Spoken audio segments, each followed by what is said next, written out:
WVTT is the news station that brings you news and information that you can depend on.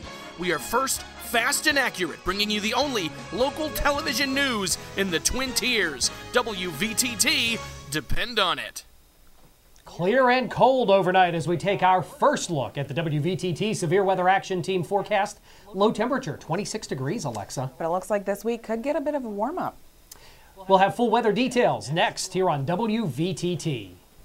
Now, WVTT. Global News Update. Amid fears the Syrian government may resort to chemical warfare, the U.S. and some European countries have been training rebels to monitor suspected chemical weapons sites. CNN's Arwa Damon made her way to one such site in Aleppo province to see what she could observe from afar. In most of these villages, we don't dare stop. While no longer fully controlled by the government, the regime's spies still lurk. And we're snaking our way towards a facility the government most certainly does not want us to see.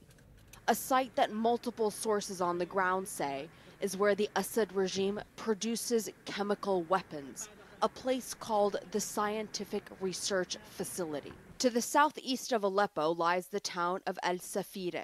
On its outskirts, a sprawling factory, manufacturing anything from containers to long-range missiles. This is as close as we can get before we hear an aircraft overhead and quickly leave. To the southeast of that, according to our sources, is the Scientific Research Facility. From here, we can see the outermost perimeter of the General Research Facility, and the fighters are telling us that it is amongst the most heavily guarded areas where they are operating. The village right below it, that is filled with government loyalists, so this is about as far as we can go.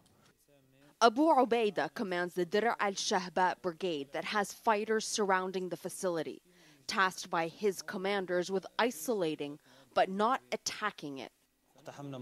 The regime might take extreme actions if we try to assault, so we're just militarily choking it off, he tells us.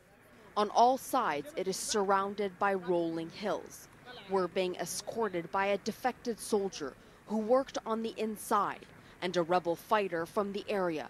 We've agreed not to reveal their identities. At one point between the two hilltops, a man-made barrier. We have to be very careful filming through here, but visible on the side of the mountains are what rebel fighters with us are telling us were the former positions that government troops used to occupy. Since the Free Syrian Army moved into this area, government forces have pulled further in, closer to the facility itself. This man was recently captured by the rebels. He says he led a unit whose job was to patrol part of the perimeter. Artillery units are positioned on the hilltops. He agreed to be interviewed if we disguised his identity and his voice. He says that soldiers like him were constantly searched, their calls monitored, forbidden from seeing people who entered the main building. They arrived escorted by armed guards, concealed from sight. It was even forbidden for us to ask about it. If we did, we were punished, he tells us. They were under orders to shoot to kill anyone who approached, even a civilian, within 300 meters. He says that around 5 months ago, regular employees stopped arriving. And what I overheard is that those who were allowed to leave were Syrians, and those inside were foreigners. We saw large quantities of food still being delivered, he says. Defectors have previously told CNN that Iranian scientists have often worked here. There's no way to confirm that. Portions of the complex are underground. The hilltops have tunnels as well. Guarded, we are told, by up to 5,000 soldiers. The fear of chemical weapons has further traumatized people. In Aleppo, Dr. Hamza says he began requesting precautionary supplies 6 months ago. Some atropine has arrived, but no chemical suits. You're going to make your own chemical suits? Yeah, we try to do that right now. We have like two chemical suits, and to do studies about them and to make them. Your own. Yeah, exactly. because we tried a lot to get chemical suits, but till now we couldn't. At secret sites around the city, he says, medical teams will be provided with atropine and training in case government forces resort to chemical weapons. But in reality, people can do little more than pray that Syria's war doesn't lead to such a catastrophe. Arwa Damon, CNN, Aleppo Province. Imagine living in an RV and traveling around the country from job to job. A growing number of Americans are doing just that, especially now during the holiday season. As Casey Wyan reports, the so-called work campers have become a vital part of the workforce at a giant Amazon.com warehouse in Nevada. Okay, you ready? Yep. It's before dawn, and Kelly and Walt Gunn are off to work. Let's hit the road. They're always on the road, living full-time in an RV. We call ourselves affluent homeless. Today, they're driving to jobs at the massive Amazon.com Customer Fulfillment Center, 30 miles outside Reno, Nevada. Called work campers, hundreds of thousands of semi-retired Americans are now traveling from seasonal job to job. At this Amazon warehouse, 250 work campers earn about $12 an hour, plus bonuses and overtime.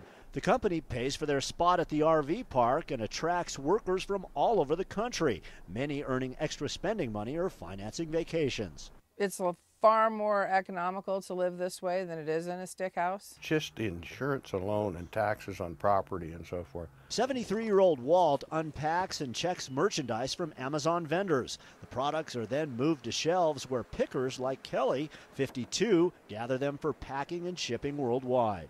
This year, Amazon is hiring 50,000 seasonal workers at its 40 fulfillment centers nationwide. 1,100 of them are work campers. Here in Nevada, the company is hiring more of them than it ever has. So you'll see campers here at night, you'll see campers here in midday, and you'll see campers here in the very early morning.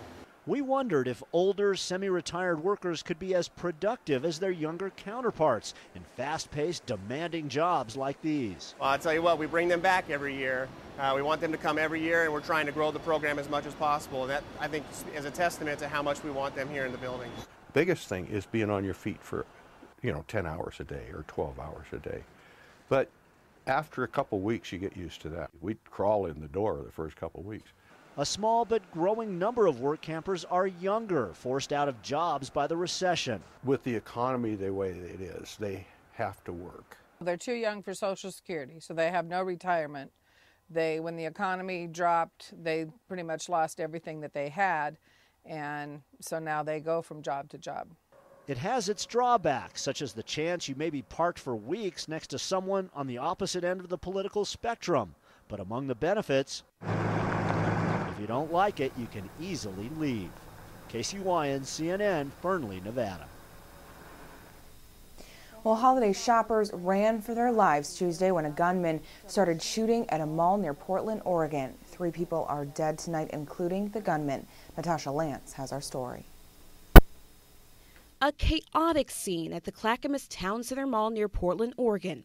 Holiday shoppers ran for cover as a masked gunman opened fire in the food court outside Macy's. The shots were really loud and really scary. Sergeant Adam Phillips with the Clackamas County Sheriff's Office says the gunman killed 2 people and wounded another before taking his own life. We have tentatively identified the shooter at this time. We will not release his name or any other information other than he's an adult male until we have 100% confirmed that identity. The mall Santa was visiting with children when the shots rang out. I heard 2 shots, and then after that I heard about 15, 16 more shots and decided that that was gunshots, so I hit the floor. Tyler Pedersen was at the mall applying for a job when panicked customers came running into the Sears department store. A few people started hiding behind counters, and eventually everybody went to the middle of Sears and on top of the escalators where, away from all the entrances, and everybody could get together and sit there. Shoppers were told to keep their hands in the air as police evacuated the mall in search for the shooter.